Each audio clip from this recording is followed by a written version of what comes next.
Major funding for Chatbox with David Cruz is provided by the members of the New Jersey Education Association, making public schools great for every child.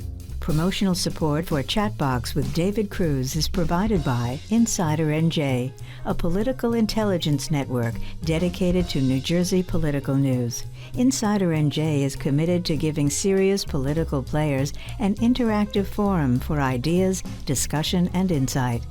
Online at insidernj.com.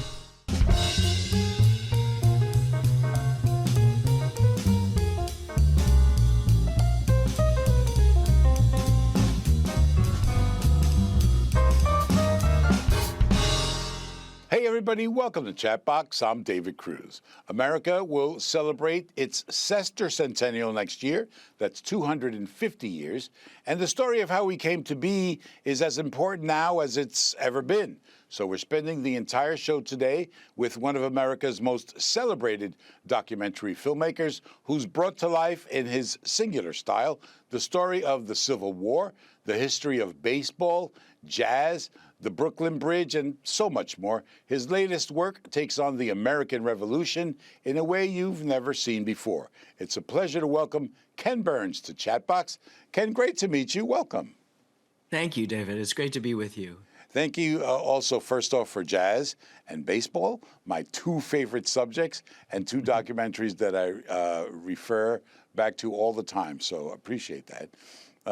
How long does it take to complete a project like those or this project? Well, let's take this project on the American Revolution. I decided to do this project in December of 2015. Barack Obama still had 13 months to go in his presidency, and now here we are in 2025, beginning to release it. Nobody was talking about the semi-quincentennial. Nobody was thinking about 250 this. We suddenly realized a few years in, hey, we're going to be out somewhere around the 250th anniversary of the beginning of the war in 1775 after Lexington and Concord. But, a lot of it. And it's getting the facts right. It's working with scholars, the most recent scholars, generations of scholars, finding the paintings, finding the reenactors, finding the maps, designing new maps, recording music in advance of the editing, making it come alive in the best possible way. And I won't work, David, on a more important film than this one. The American Revolution is the most important event since the birth of Christ in all of world history. The world was turned upside down, and we've lost it. It's become kind of sentimental. And so we wanted to sort of tell you what the nitty-gritty of this war was really like. I imagine you probably knew a little bit about the American Revolution. I don't know why I assumed that, but I assume. What did you learn about the subject while you were making this thing, and what are we going to learn? Well, you know what? I did know what I thought was a lot, but I also know from previous experience of doing this for nearly 50 years that I knew nothing, and that each day of the nearly 10 years it's taken us to do it, David, has been a process of discovery. And rather than tell you what you should know, that's me starting off with what I do. It's sharing with you our process of discovery. And to me, it's 1,000 things. Some of them are intimate about individuals that you've never heard of it. Sometimes it's new information about somebody like George Washington that you think you know a lot about, but in fact, they become, as the historian Jane Kamensky says in our film, kind of marble statues, and we don't really have any access to them. So I think the revolution is just basically buried in sort of bloodless, gallant myth. It's the barnacles of sentimentality and nostalgia are wrapped around it. And so we know actually very little about what this was, which was a civil war, as much, if not more, than our own civil war, because we've got communities, and in those communities are people making war on each other. Loyalists against patriots, patriots against loyalists, the disaffected people trying to keep their head down, the armies moving backward and forward across these territories, and no place more so than in New Jersey. New Jersey and South Carolina is where, unfortunately, the rubber hits the road. It is an incredibly violent story. Yeah, and there are stories that are untold about Black people, Native people who are all part of this area where we are actually sitting right now.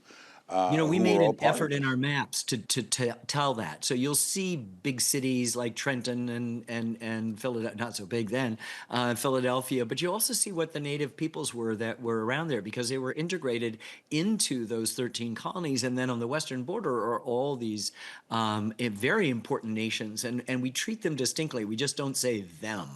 There are nations like the Shawnee or the Delaware that are as important a player on the world stage as a Virginia or a New Jersey or a France might be. Remember, our revolution is also a global war, probably the fourth global war over the prize of North America. And it's involving France and Spain and the Netherlands, as well as the United States, patriots and loyalists, and of course, Great Britain struggling to hang on to their most far-flung of all empires on earth. It's just an incredibly dynamic story at the 30,000-foot level and incredibly dynamic at the intimate level of, say, a minister, Nils Cullen, in Swedesboro, trying to hang on to his congregation. And some of them are loyalists and some of them are patriots. And because he's loyal to the King of Sweden, he's, trying to remain neutral and watching the havoc spread over his community as it is in dozens, if not hundreds of New Jersey communities as armies march back and forth, but also a kind of guerrilla warfare takes place in its midst as well. You talk about New Jersey. Let's take a little bit of a look here from the documentary where New Jersey plays an important role. Washington had fewer than 3,000 Continentals in his camp. But encouraged by Patriot victories at Trenton and Princeton, and angered by the excesses of British occupation, New Jersey militiamen now rallied to him. They are actuated by resentment now.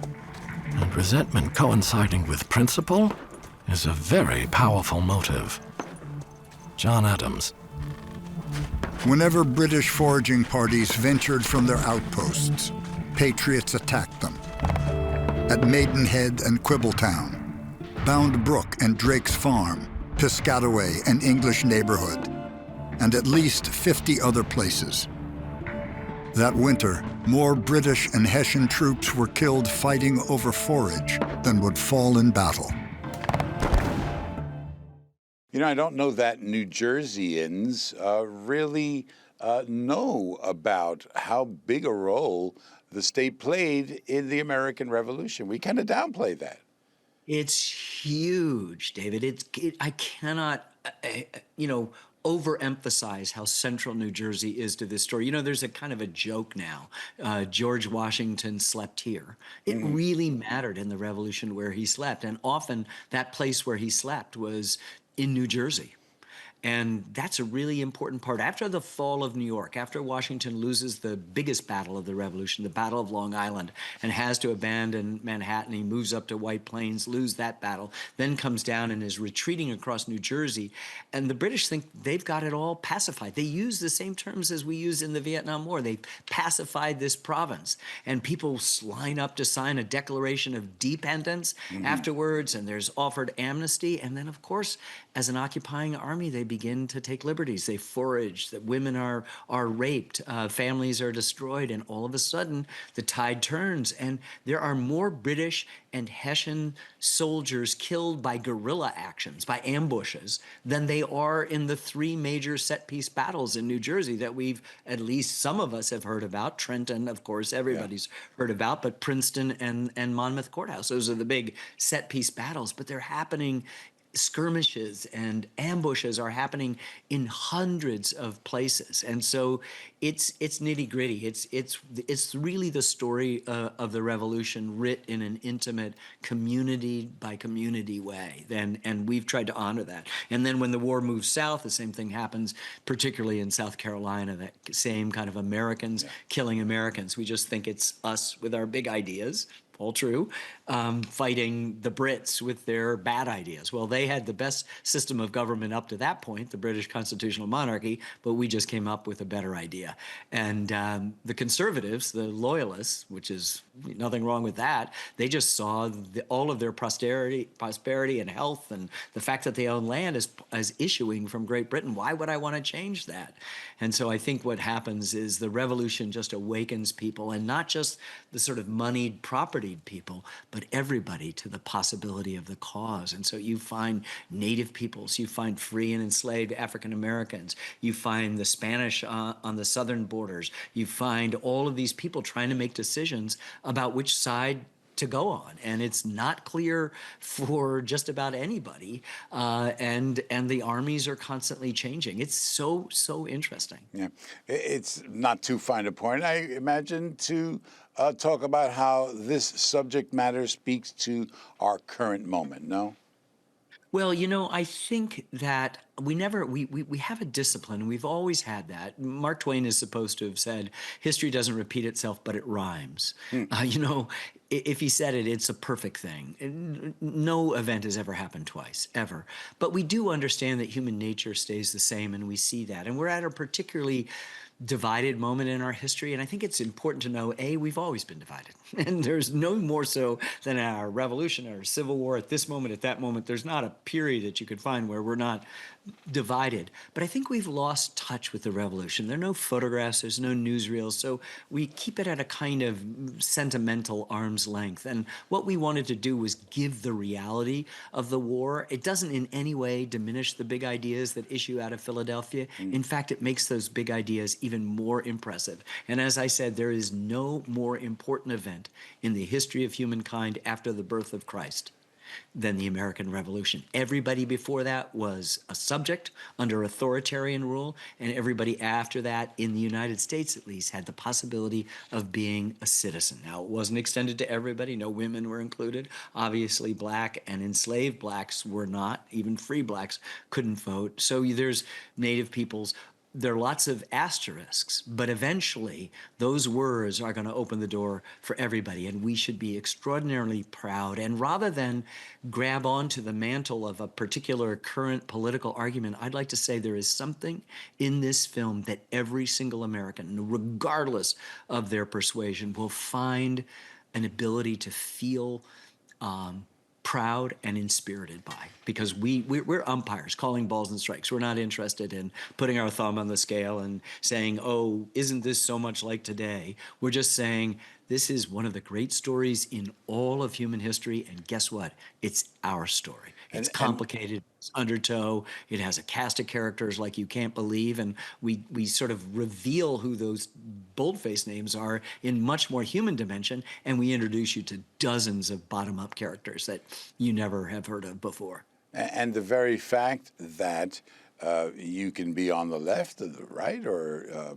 in the middle somewhere, that you find something about this story that you relate to and are proud of. So, I mean, that's some common ground, at least in and of itself, right? That's what I think. And because this is such an important event that when we say we hold these truths to be self-evident, they weren't self-evident. These were brand new ideas. Thomas Paine, who's traveling across New Jersey with Washington's retreating army, prints a second thing after his incredibly inspirational Common Sense called The American Crisis. Yeah. These are the times that try men's souls. What tries men's souls is trying to outrun the British in New Jersey, and then it galvanizes and allows on Christmas night and early in the morning of the 26th in 1776 for Washington to recross the Delaware, as we all know, and take the Hessian garrison at Trenton and give people at least a little bit of good news in a year of or at least 6 months of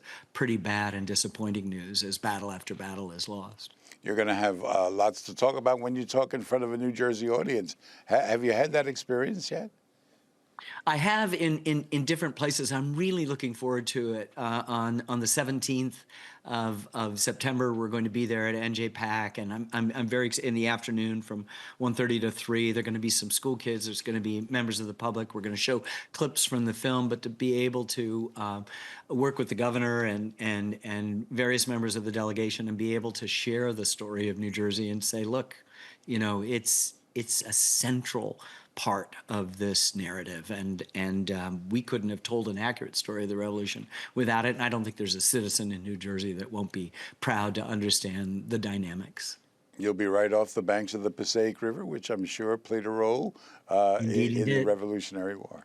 Indeed, it did. And every place, there's, as I was saying, these skirmishes are taking place, an English neighborhood and all of these different villages that we now know in different ways. Just like the Battle of Long Island takes place in places of Brooklyn where, my grandchildren live. Right. And, there's, the British run a flanking maneuver around Washington's army on a little footpath, grandly called, as we say, the King's Highway.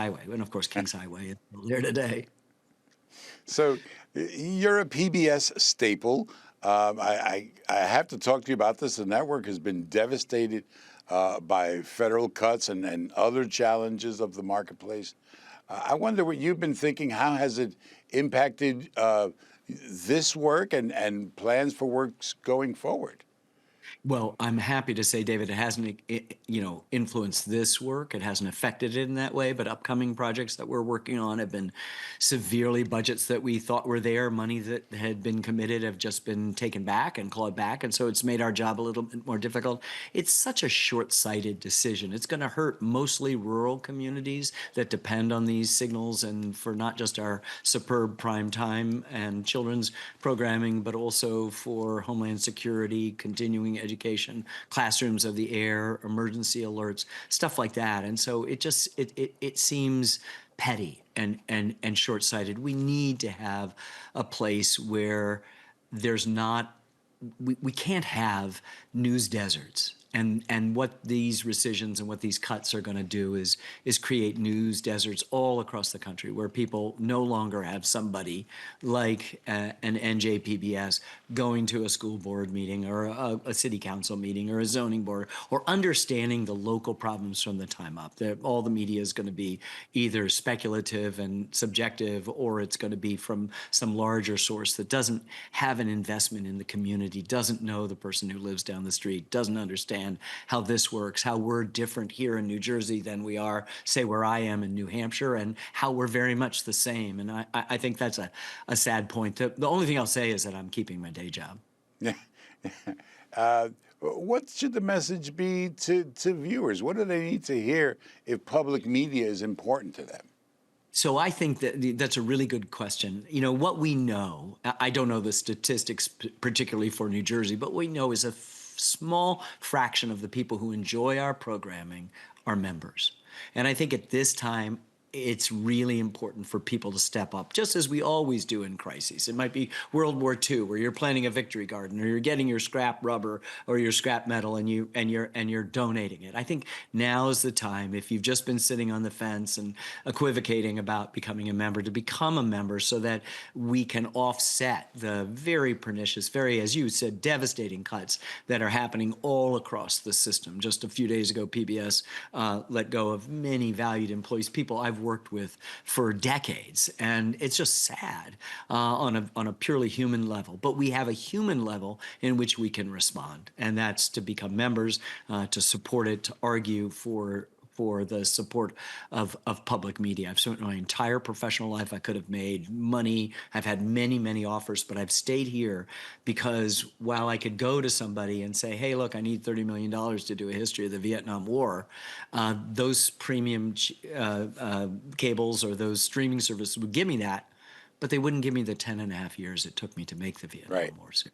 Yeah. And that's the important difference in public television, that I can stand by it and say, this is a director's cut. We worked with scholars for years and years and years with that film and with the Revolution.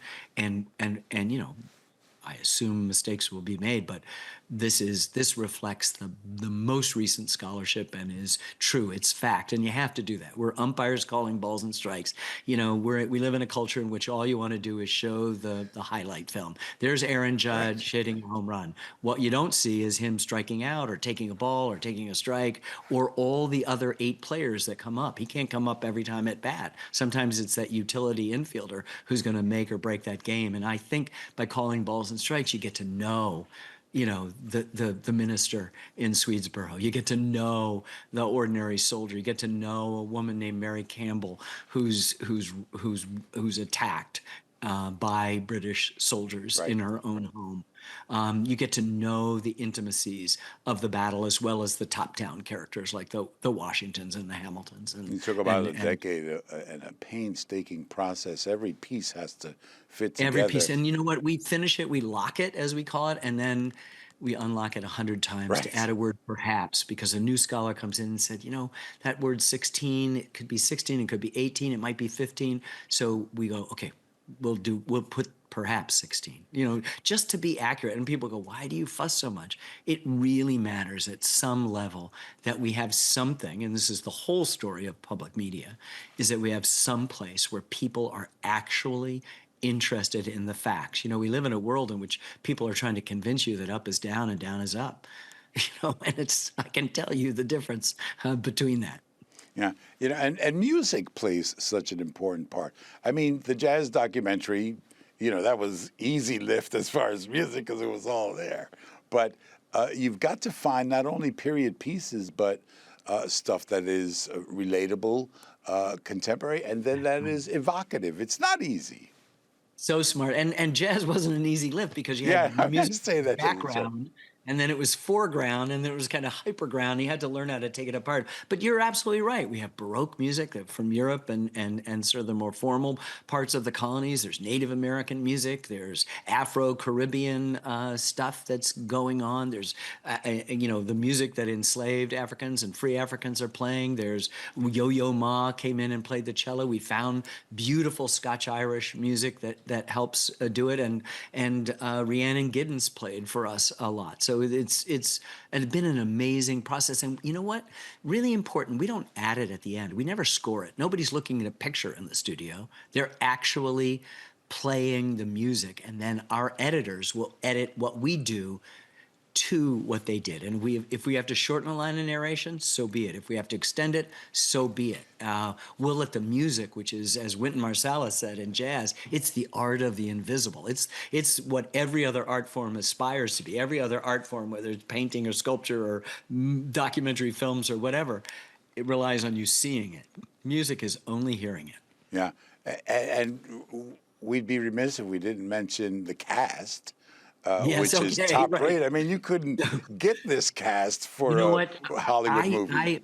I keep saying this, and I'm waiting for somebody to challenge me, but I said there has never been a bigger and better cast for any film ever made, Hollywood, whatever. Maybe The Longest Day, the film about D-Day, has almost as many, but if you think about, and I'm going to get through about 1/10, Tom Hanks, Meryl Streep, Morgan Freeman, Samuel L. Jackson, Claire Danes, Hugh Dancy, Kenneth Branagh, Damian Lewis, Domhnall Gleeson, Jeff Daniels, Paul Giamatti, Laura Linney. I mean, I'll stop there.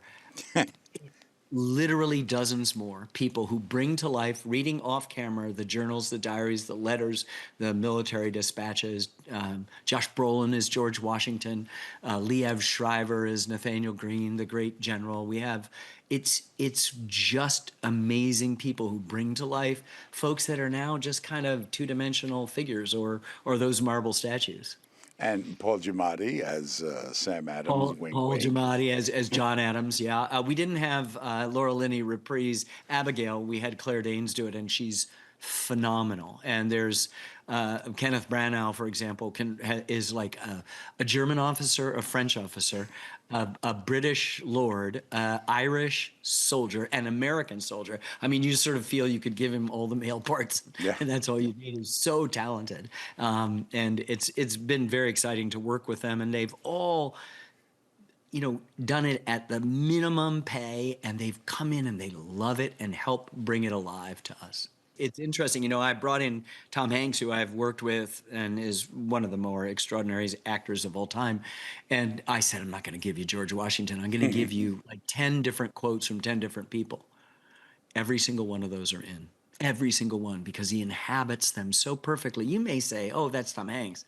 But you also don't miss for a second what the content of it Yeah. is, the anguish of someone realizing that Britons are killing Britons and that this is a civil war, to someone celebrating the surrender at Yorktown by seeing the white flag and the drummer boy up on the parapet making, as Ebenezer Denny says and Tom reads, the most beautiful music I ever heard. Yeah. So what's next now? I mean, what do you rest for a decade and then start something else, or are you in No. perpetual That's motion? the problem. Yeah, perpetual motion. We usually have 2 or 3 films going on at once. So there are ones that are sort of not on the back burner, but there are other colleagues that have been working them. So the second this is broadcast, they're like saying, "Where have you been? Come on, let's go back to LBJ and the Great Society, or Emancipation to Exodus," which is a history of the most misunderstood period in our history, Reconstruction. It comes down to us from Birth of a Nation and Gone with the Wind as this sort of bad period, but it in fact is an attempt to extend civil rights to all Americans in the aftermath of the Civil War, and its collapse is the great tragedy in American history. And so it's an important and little touched and little discussed story that we've been working on for many, many years. So lots of that and many other projects we're doing. Tremendous. All right. His latest project is a 6-part documentary, The American Revolution. Ken Burns, a great pleasure meeting you. Thanks for coming on with us. It's my pleasure, David. Thank you for having me. And that's Chatbox for this week. We are on Blue Sky now. You can follow us there at David Cruz NJ and scan the QR code on your screen for more Chatbox. I'm David Cruz for the entire crew here at Gateway Center in downtown Newark. Thanks for watching. We will see you next week. Major funding for Chatbox with David Cruz is provided by the members of the New Jersey Education Association, making public schools great for every child. Promotional support for Chatbox with David Cruz is provided by Insider NJ, a political intelligence network dedicated to New Jersey political news. Insider NJ is committed to giving serious political players an interactive forum for ideas, discussion, and insight. Online at insidernj.com.